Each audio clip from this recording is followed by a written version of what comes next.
നടി ആക്രമിക്കപ്പെട്ട കേസിൽ വിധി പ്രസ്താവം നീളുന്നു. കേസിൽ വിധി പറയുന്ന ദിവസം സംബന്ധിച്ച് ഇനിയും തീരുമാനമായിട്ടില്ല. കഴിഞ്ഞ ദിവസം കേസ് പരിഗണിച്ച വിചാരണ കോടതി കേസ് വീണ്ടും 25-ന് പരിഗണിക്കുമെന്ന് അറിയിച്ചു. കേസിൽ അന്തിമ വിചാരണ നേരത്തെ തന്നെ പൂർത്തിയായിരുന്നു.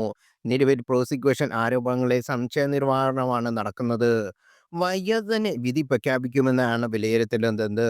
നടി ആക്രമിക്കപ്പെട്ട കേസിൽ നടൻ ദിലീപിന്റെ വിധി എന്താകും എന്നാണ് കേരളം ഉറ്റുനോക്കുന്നത്. കേസിലെ 8-ാം പ്രതിയാണ് ദിലീപ്. നടൻ ഉൾപ്പെടെ 14 പ്രതികളാണ് കേസിലുള്ളത്. പൾസർ സുനിയാണ് കേസിലെ 1-ാം പ്രതി. നിലവിൽ പൾസർ സുനിയും ദിലീപും അടക്കം കേസിൽ പ്രതികളെല്ലാം ജാമ്യത്തിലുമാണ്. 2016-ലാണ് കേരളത്തെ ഞെട്ടിച്ചോടുന്ന കാറിൽ വെച്ച് നടി ആക്രമിക്കപ്പെടുന്നത്. വൈകാതെ തന്നെ 1-ാം പ്രതിയായ പൾസർ സുനിയെ പോലീസ് അറസ്റ്റ് ചെയ്തു. അതിനാടകീയമായിട്ടായിരുന്നു സുനിയുടെ അറസ്റ്റ്.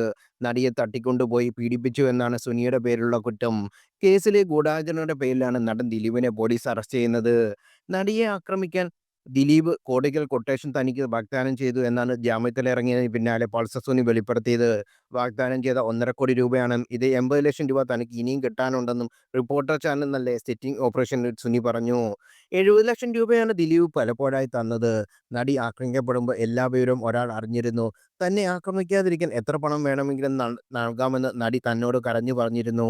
ആ പണം വാങ്ങിയിരുന്നെങ്കിൽ താൻ ജയിലിൽ പോകില്ലായിരുന്നുവെന്നും അതിക്രമം നടക്കുമ്പോൾ താൻ മറ്റു പലരുടെയും നിരീക്ഷണത്തിലായിരുന്നുവെന്ന് പൾസർ സുനി വെളിപ്പെടുത്തി. വഴങ്ങുന്ന രീതിയിൽ അഭിനയിക്കണം, ഇല്ലെങ്കിൽ അടുത്തുള്ള ഫ്ളാറ്റിൽ തന്നെ ആളെ തയ്യാറാക്കി നിർത്തിയിട്ടുണ്ടെന്നും കൂട്ടബലാത്സംഗം ചെയ്യുമെന്ന് അതിജീവിതയെ ഭീഷണിപ്പെടുത്തി. അപ്പോഴാണ് നടി തന്നെ ഉപദ്രവിപ്പിക്കുന്നെന്ന് കരഞ്ഞു പറഞ്ഞത്. കാമുകിക്ക് വാക്ക് കൊടുത്തതിനാൽ അതിജീവിത ചില കാര്യങ്ങൾ ചെയ്തില്ലെന്നും സുനി സിറ്റിംഗ് ഓപ്പറേഷനിൽ തുറന്നു പറഞ്ഞു. അതേസമയം സുനിയുടെ ഈ വെളിപ്പെടുത്തൽ നടൻ ദിലീപ് ഇതുവരെ പ്രതികരിച്ചിട്ടില്ല. തന്നെ മനഃപൂർവ്വം കേസിൽ കുടുക്കിയതാണെന്നാണ് ദിലീപിന്റെ വാദം.